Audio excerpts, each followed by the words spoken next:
그리고 우리 부사관 후보생들은 방위 일반인들을 상대로 해서 해병 정신으로 값진 승리를 얻어낼 수 있었다. 부사관 후보생들은 얼싸안고 기뻐했다. 해병의 승리, 부사관의 승리 아닌가? 그런데 그날 밤 또 우리는 나쳇바람으로 발가벗겨져서 한겨울 야밤에 겨울 연병장을 기어 다녀야 됐다. 이겼는데 왜 그래? 1991년 해병대 부사관으로 나는 입대하여서 이훈단 부사관 교육대에서 훈련을 받을 때 부사관 교육대 밑으로 방위 교육대가 있었다. 그렇다. 말 그대로 방위. 지금은 없어졌지만 1966년부터 94년까지 존재한 군복무 1년 6개월짜리 출퇴근하는 방위, 즉 단기 사병을 교육시키는 교육대였다.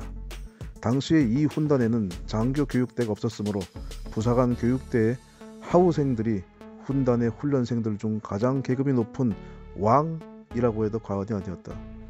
그런데 그 부사관 교육대 밑에 방위 교육대가 있다니 참 보기 좋은 조합이라고 아니할 수 없었다.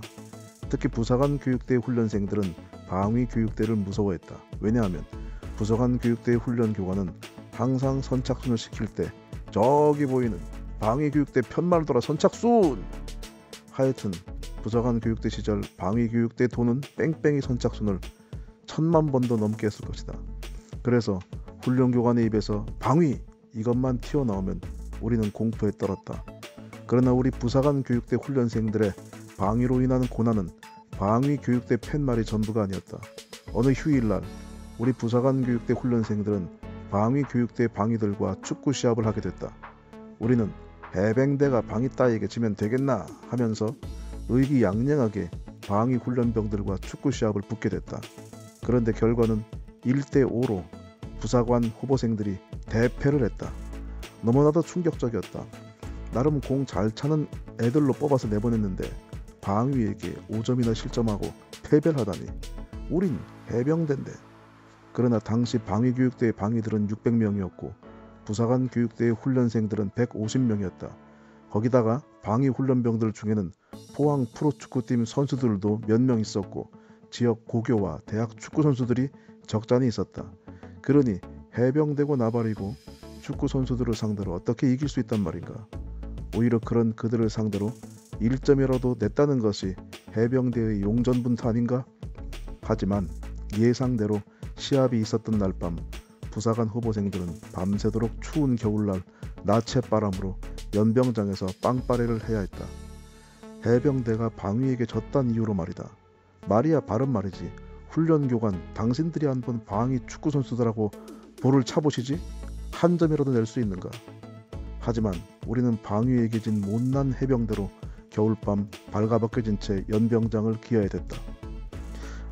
그런데 일주일 후 또 방위교육대와 축구를 한단다. 그런데 다행히도 방위교육대 훈련교관이 우리 부사관 후보생들을 불쌍하게 생각해 축구 선수들을 모두 빼고 일반인들만 경기에 내보낸다고 한다. 그리고 우리 부사관 후보생들은 방위 일반인들을 상대로 해서 해병 정신으로 값진 승리를 얻어낼 수 있었다. 부사관 후보생들은 얼싸안고 기뻐했다. 해병의 승리, 부사관의 승리 아닌가? 그런데 그날 밤 또 우리는 나쳇바람으로 발가벗겨져서 한겨울 야밤에 겨울 연병장을 기어 다녀야 됐다. 이겼는데 왜 그래? 이유인 즉슨 해병대가 고작 방위를 이기고 쓸데없이 좋아하냐? 이거였다. 세월은 흘러나는 부사관 교육대를 수료하고 기습특공대대 본부중대 작전하사로 근무하게 됐다. 본부중대에는 중대 본부의 일을 돕는 방위병이 있었다. 5시 땡 치면 정확히 칼퇴근하는 녀석이었지만은 근무 시간만큼은 농땡이 안 피고 성실히 부대 일을 도왔다. 그래서 나를 포함한 부대원들이 참 많이 좋아했던 친구이다. 어느 날 본부 소대 인원들이 모여서 애로사항을 이야기하는 시간을 가졌다. 방위 친구에게도 부대 생활에 있어서 애로사항을 얘기해보라고 했다. 그러자 애로사항이 있긴 있는데 얘기하지 않겠습니다 하면서 머리를 극적였다. 우리는 괜찮다고 이야기해보라고 했고 그제서야 방위 친구가 입을 열었다. 제가 그래도 이제 상병이 됐는데 부대 1, 2병들이 나를 방위라고 은근히 무시합니다. 그게 스트레스입니다. 우리는 그 이야기를 듣고 참 많은 생각을 했다. 그리고 상병 마로봉인 행정병이 입을 열었다. 철수야, 그건 네가 이해해야 된다. 현역병이야 꼬박 2년 6개월을 갇혀서 군복무 하는데 너는 출퇴근하고 우리의 반만 복무하면 끝이잖아. 네 섭섭한 마음이야 이해가 충분히 되지만 애들 마음도 네가 좀 이해를 해다오. 이 얘기를 듣고 방위 친구는 네, 뭐 잘 알겠습니다. 제가 감수해야 될 부분이지 말입니다. 뭐 그래도 선임들께서 잘 대해주시니까 늘 고맙게 잘 지내고 있습니다. 이렇게 멋쩍게 대답을 했다. 어느 날 아침에는 이 방위 친구가 자기 무용담을 늘어놓았다. 어제 나이트에서 공군 방위들을 만났는데 하도 깐족대길래 한판 붙었습니다. 참새 방위들 니들 좀 찌그러지지 하니까 공군 방위들이 마 니도 방인데 뭔 개소리냐 이러길래 제가 그랬습니다. 내는 마 해병방이다. 해병방이 빨간 명찰 해병방이 방이라고 다 같은 방인 줄 아나. 그랬더니 공군 방위 애들이 그러더라고요. 네가 해병이면 공군 방위인 우리는 F-16 조종사다 이라대요. 막 그래서 전부 다 콱!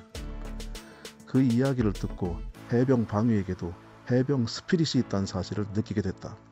여하튼 해병 방위에 대한 기억이 지금은 아련하다. 그 방위 친구는 어디서 무엇을 하고 있을지. 근무원은 해병 부대에 근무해도 해병 2훈단에서 훈련받지도 않고 빨간 명찰도 달 일이 없지만 해병 방위는 방이라고 하지만 해병이 훈련받는 2훈단에서 현역 훈련병들 가르치는 교관과 동일한 DI들에게 교육을 받고 4주를 수료한 다음에는 해병들처럼 가슴에 빨간 명찰을 붙이게 되니 이들도 분명히 해병은 해병이 아니겠는가. 해병대 군무원은 전쟁이 나도 해병과 함께 총을 잡고 해병으로 싸우지 않겠지만 해병 방위는 전쟁이 나면 해병 부대에서 해병으로 총을 들고 싸우게 되니 해병 방위가 해병이면 파리도 세다가 아니라 정말로 해병 방위도 해병이라고 할 수 있지 않겠는가? 여러분의 생각은 어떠신지? 영상 봐주셔서 감사합니다.